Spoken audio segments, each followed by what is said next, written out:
Sometimes you have to look upon certain politicians with awe and respect, and you cannot resist, especially if the politician has 12 consecutive elections to his kitty, he has an unblemished career, and he holds the reins of the oldest party of the country, that is Congress. I'm talking about Congress Party President Mallikarjun Kharge, who is at the age of 80 years, is holding about 4 to 5 rallies every day. He's burning the midnight oil for Karnataka elections. Many youngsters would rather feel jealous looking at him. I'm joined by Mr. Mallikarjun Kharge himself, so thank you so much for joining. And on this special interview, which is going to be telecast on Putya Thalamarai, the Tamil News Channel, and the Federal, it's really wonderful to have you on the program. My first question, sir, to you is that you are considered to be the youngest Bhishma Pitama of Congress, it seems. The energy levels which you are putting up for the Karnataka elections. No, whatever job I take, I work 24 hours. This is not only now, since my student days, I was very active in student activities. Then later on, I also built up one labor union. That's also, I did very well in that. Then when 1969 Congress was divided, the Madam Gandhi, Indira Gandhi ji came to Gulbarga. At that time, she asked youngsters to join the party. And with hardly 200, 300 people were there. And our convener and Devrajars were there. They asked me to join, and you have got a good future, and what ideology you are believing, same thing is Congress implementing, whether it is land reforms, pre-papers, bonded labor, and all this program, nationalization of banks. You people wanted it and you believe in that ideology of Ambedkar and Nehruji. So why should not you join like that? They prompted me and I joined. And immediately, very next month, I was appointed as Block Congress Committee President. That was called a City Congress Committee President because city was, Gulbarga was big. So I was there. After that, I started my career as a politician, and I was a little bit vocal. And in those days, people who boldly speaks, they were invited everywhere. And we used to propagate this 10-point program of Mrs. Indira Gandhi ji. So that helped me to know the people, visit the areas, and after that immediately within 2 years I got MLA ticket. Since then I am there. But you don't get tired holding 4 to 5 rallies a day by the end of the day when you come back, when you have to just sit on the table? What is the kind of feeling you really have? No, this age naturally you feel little bit tiredness. See, this is a crucial. It is a war. In the war, you should not say, give me certain time for relaxation, for rest. If you take rest, then you will lose the war. Right. So therefore, I believe in that and I am working. Of course, nature is also cooperating me, and age is also giving help to me. But it's nice to hear that. But now coming to the elections in Karnataka, wherever I have traveled, like I've traveled to North, Central, South, Karnataka, there is a feeling that Congress has an edge. People are talking about it. Even in the villages, people say that Congress has an advantage. But why do you think that the voter will not get swayed by BJP or JDS and vote for Congress? According to you, what would be that biggest issue on the basis of which the Karnataka voter will vote for Congress? One thing is that this is the biggest national party, one of the biggest national party. And people know Congress working here, how it developed Bangalore city, how we implemented 10-point and 20-point programs, and even welfare measures. And this is a Congress party which implemented this first backward class commission report. Of course, nowhere in the country, but during Devaraja's time it was done. And people love, they have got great love and attachment for Indira Gandhi ji. Even if you go, you can find in villages, at least you will see one or two people whom you are going to vote, I will vote Indira Gandhi, they will say. They will not say hand symbol, or they will not say Congress or candidate. They will say, no, since beginning we are voting, we will vote like that. So that much affection Indira Gandhi ji earned from this area, and people were also mad. Once I travelled with her in 78 election, when she was removed from, disqualified from parliament. At that time there were no facilities, and central government withdrew all her security, this, that. So the High Command asked me to take her from this Ballari to Gulbarga and Bidar. Then I was travelling with her, hardly 3 ladies and I myself was there. The Deshpande, this is Deshpande one, then Nirmala Deshpande, then Prabha Rao from Maharashtra, and Madam Gandhi, Indira Gandhi, and myself only. We 3 used to sit backside and only Madam Indira Gandhi ji front side. But Mr. Kharge, that was the Indira Gandhi era. Now, there are times when people talk about the Modi era, the new India. That's what the propaganda which BJP is spreading. And they say that Modi hai to sab kuch hai, Modi hai to sab mumkin hai. This is the kind of narrative they are rolling out. And they say, and what the BJP leaders always say is that, all the political parties will, get demolished. They will lie by the wayside once Modi ji enters the electoral fray. And since the time he's entered Karnataka, he's been like, creating a kind of a sympathy for himself that, Congress is making a list of some 91 abuses, saying that, Congress is always abusing them. Now, does that work in favor of BJP, or does it help Congress in any way? No, you see, I request the BJP leaders and the Prime Minister, don't cry for somebody in politics attacks you or you attack them. Have you not attacked Sonia Gandhi ji? What you have said? She has come from Italy, I don't want to repeat it. Have you not abused, attacked Rahul Gandhi ji, Priyanka Gandhi ji, Pandit Jawaharlal Nehru ji? Whom you have left? You were always attacking, and we have not made that list what he has made. He has counted at least. Here countless abuses he gave. But you feel that Modi ji has not developed that kind of a thick skin, because if a politician doesn't have a thick skin and he keeps himself to that sensitive self, so do you think Modi lacks that thick skin which is required in politics? Not thick skin. See, he is a Prime Minister. Why should take so much interest in corporation elections, municipality elections, Jilla Panchayat election, and this MLA election?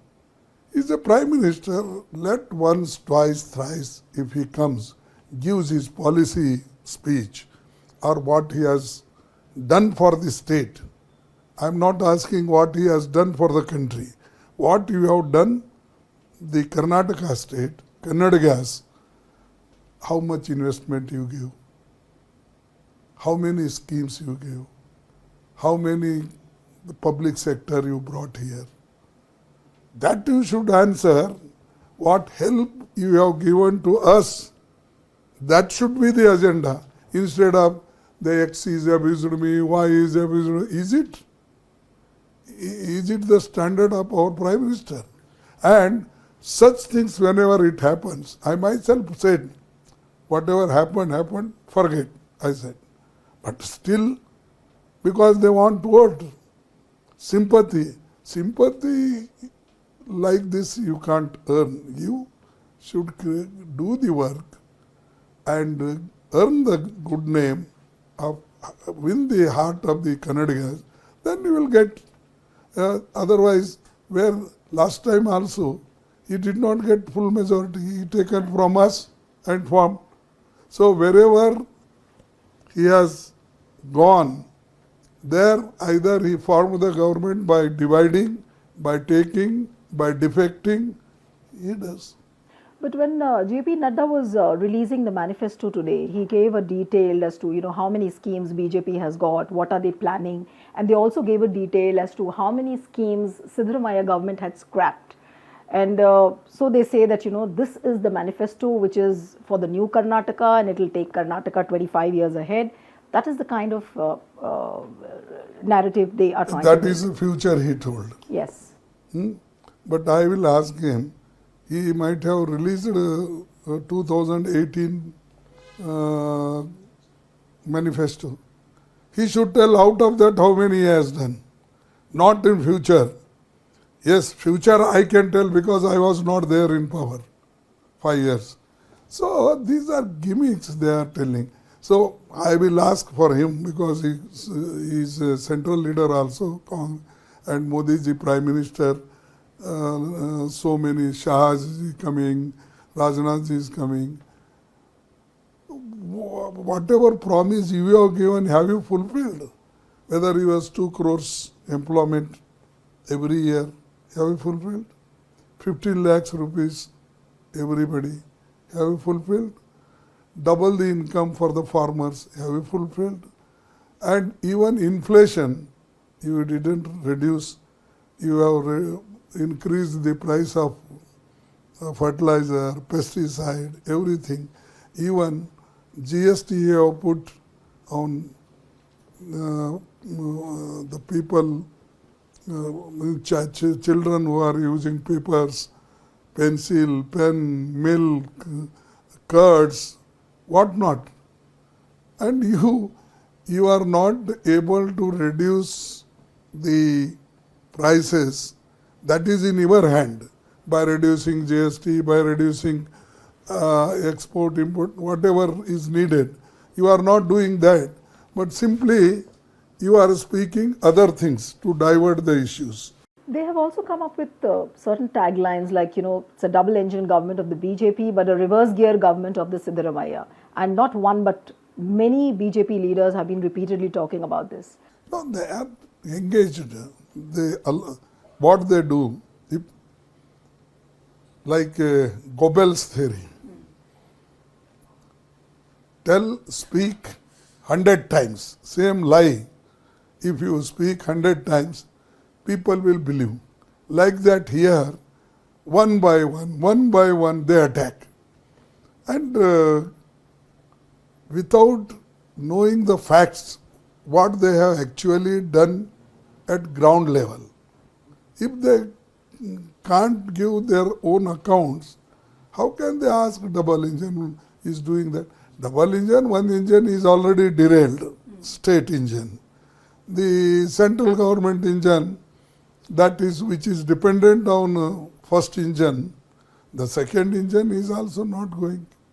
Neither they have helped the people here, nor they have given any employment, nothing, and not they are controlling the prices. Therefore, they don't have any moral right to say this. Corruption is a very big issue this time, and 40% Sarkar Commission, the narrative which has been mounted by Congress. BJP has been very dismissive, saying that where is the proof and why can't Congress give us proof of the 40% commission and all the corruption allegations which Congress has been mounting. And repeatedly many BJP leaders have been talking about that fact. So do you think that Congress has really mounted it with a proper counter-truth to this campaign? You see, he is asking proof for us. But people of Karnataka have given proof. All contractors, they have written a letter to President of India. These people are taking like this. They are doing in education also like this. Grant in aid, when money released, in that they are demanding. And other NGOs are also complaining. Even MUTs are complaining. And they have given in writing to everybody, including you, Prime Minister. Can't you see that letter? That is the proof. Why should we produce proof? When people are telling, people are giving in writing, it is your duty to take cognizance of it and work on that. You are taking immediate actions on opposition leaders or other NGOs, on journalists or even TV people, those who are doing their good job. On that also, right from all the TVs, I will say, which is not favorable to them. Even they are removing anchors. Therefore, they can't say that they are behaving well, democratically, constitutionally. It is wrong. We are doing our best and people were very happy in our regime. What makes you feel so confident? Because every Congress leader says, and even we've heard you saying that Congress will have about 130 to 140 seats or even 150. If I could ask you one or two reasons of your confidence and why are you so confident this time? When people themselves are revolted and we earlier our working, earlier our welfare measures, we implemented 95% our promises were implemented and this was listed one by one in assembly. A leader of the house at that time, chief minister listed. After that, when he became CLP, he listed. Our Congress president, he listed. Everybody, they know it. But you tell us how many promises you have fulfilled out of your manifesto. So, said they want to divert the attention. And people are fed up. When people want to vote us, can you say that why they are voting you? They are voting because they know that this government is not delivering, giving good administration, corruption, inflation, unemployment, everything is there. So that's why we are confident. And wherever you also go, you can find out from villages or other people, they will say, no, this time we will vote for Congress. But BJP leaders always say that look at the huge crowd which comes to Modi ji's rally. Does the Modi magic actually exist in Karnataka or is just a manufactured crowd, a manufactured narrative of BJP? No, you can say, you yourself say and any journalist you ask, when they go outside the Bangalore or even in Bangalore also, the reply is that this time Congress. When this narrative is there already, the people have decided, what should I crowd? That crowd is brought when he is coming, putting some flowers, some even nearby villages people they are bringing. And this is everything is arranged. And heartily, nobody is coming. Their ministers, their MLAs, they are forced to bring the crowd because it is their election also. So they want to show that they have mobilized this much. Otherwise, Modi himself says, this constituency is useless. He will remove. So therefore, it is not a natural crowd. It is prepared, man-made. Just two quick questions before I wind up the interview, sir. What happens is that the regional parties like JDS, I was interviewing H.D. Kumaraswamy, so he said that this time people will not vote for national parties. But I'm not going to ask you this question whether people will vote for BJP or Congress. But the point is that if at all, if there is a possibility and Congress doesn't get the majority numbers, are you going to ally with parties like JDS? Why you are pushing me back? I am confident I am going to win majority seats. I don't want to look back. I am going ahead. Okay, so no question of allying with JDS at all. I am winning on my own. Why you are pushing me JDS box? Okay, cool. I will not do it. But no, just I'm telling you. But Mr. Kharge, you regret the remarks which were made during the campaigns about the poisonous snake, and then Modi reacted by saying that, I wear the Shiva charm on my neck. This is what he reacted. Then there is a story about how Priyank Kharge today has called Modi with certain names. So what do you really have to say? Can this election rhetoric, whether it is Congress, whether it is BJP, can be a little decent, or you really have to accept all this during the campaign as part and parcel of the elections? See, as far as I am concerned, I clarified. When I have clarified the matter, if anybody is hurt, so I'm withdrawing those words I said openly. Immediately after 2 hours when I reached other spot, why you are making that? I'm asking. It means you want that for your propaganda, to polarize votes, to get sympathy. If you are, if you want repeatedly say that, it means you have not worked for the people here. If you could have worked, you could have ignored it. And I also said, whatever happened, forget it. We will fight this election here on state subjects, not against Modi or not against Shah, not against. But when repeatedly you are attacking and all your ministers are attacking, I understand a local man says something and our local people will react. When national leader attacks, then we have to say something. Absolutely. But I don't approve that whatever I said earlier, that is not. But repeatedly they are doing it. It is not good. And if you want to defame somebody, and out of that if you want to gain sympathy, that is unfair. DMK's letter has been sent to all the media people today saying that they are extending support to the Congress. Do you see that as a big push-up for the Congress campaign? Yeah, they are our good alliance partners, and naturally they stand with secular parties and progressive parties, and they always stand with poorer people. So I welcome it, and I congratulate Stalinji for writing that letter.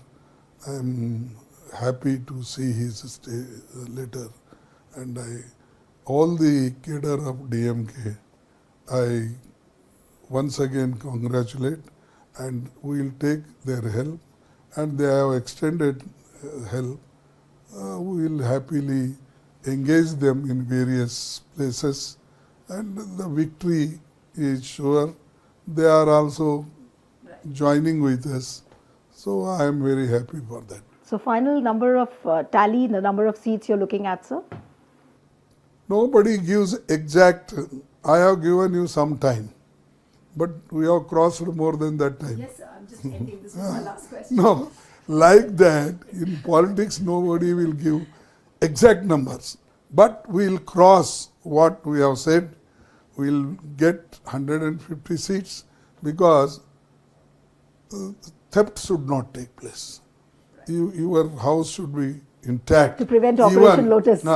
Even 1 or 2 goes, the government stability should not be destabilized. For that, we are doing, and we hope we will succeed in that. Wish you all the best, Mr. Kharge. It was wonderful having you on the program. And one appeal to the viewers who are watching this interview on Federal, subscribe to our channel, send us your feedback. Thank you so much.